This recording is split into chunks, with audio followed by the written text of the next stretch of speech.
la pomme, c'est le premier fruit consommé en France et également produit en volume. Et puis il n'existe pas une pomme, mais des pommes. Donc c'est intéressant de connaître les différentes caractéristiques. Au CTIFL, au laboratoire d'évaluation sensorielle, l'objectif de nos missions est vraiment de connaître et de décrire les pommes et leur diversité pour répondre au mieux aux attentes des consommateurs. Au laboratoire, on fait de la sensométrie, c'est-à-dire qu'on utilise l'homme comme outil de mesure. L'avantage, c'est d'avoir une transcription ou une image vraiment réelle de ses propres perceptions, alors qu'un outil de mesure classique ou instrumental va nous donner un taux de sucre, un taux d'acidité, mais pas forcément l'interaction entre le sucre et l'acidité.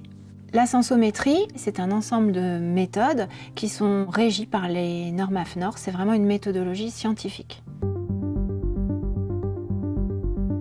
Il y a 2 axes majeurs à mon travail. Le premier axe consiste à réaliser la caractérisation des pommes, c'est-à-dire réaliser la mesure vraiment objective des pommes telles qu'elles sont perçues. On va utiliser des panels experts, de dégustateurs qui sont recrutés, entraînés et formés à la dégustation. Ça permet d'établir des profils sensoriels qui représentent un peu la carte d'identité du produit. Une fois que le panel est recruté, il faut un certain nombre de séances pour entraîner les juges de façon à ce qu'ils deviennent un outil de mesure juste, fiable et répétable. Par exemple, si on va travailler sur le critère juteux, l'idée est qu'ils goûtent une pomme qui n'est pas du tout juteuse, une moyennement juteuse, une très juteuse pour qu'ils puissent se faire leur propre référentiel. Ensuite, leurs performances sont contrôlées et on peut passer à la phase de dégustation.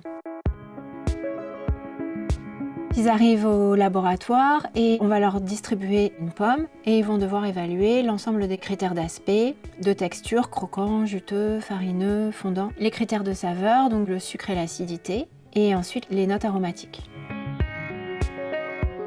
À aucun moment le panel il sait ce qu'il goûte, les produits sont anonymés, codés, présentés dans un ordre aléatoire, de façon à ce qu'il n'y ait aucun biais et que la mesure soit scientifique, normée et objective. La deuxième approche, qui est en fait une approche subjective, elle concerne les attentes et les préférences des consommateurs. Donc là, on va interroger un grand nombre de consommateurs, qu'on dit d'ailleurs naïfs, parce qu'ils ne sont pas entraînés, et on va leur demander s'ils aiment ou s'ils n'aiment pas la pomme qu'ils ont devant eux.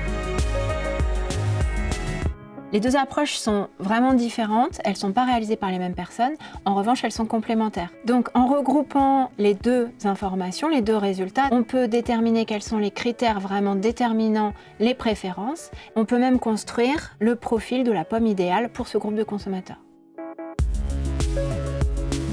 Les résultats de ces études vont permettre de positionner les variétés les unes par rapport aux autres. Donc pour le producteur par exemple, ça peut l'orienter sur le choix des variétés à planter pour satisfaire les consommateurs de demain.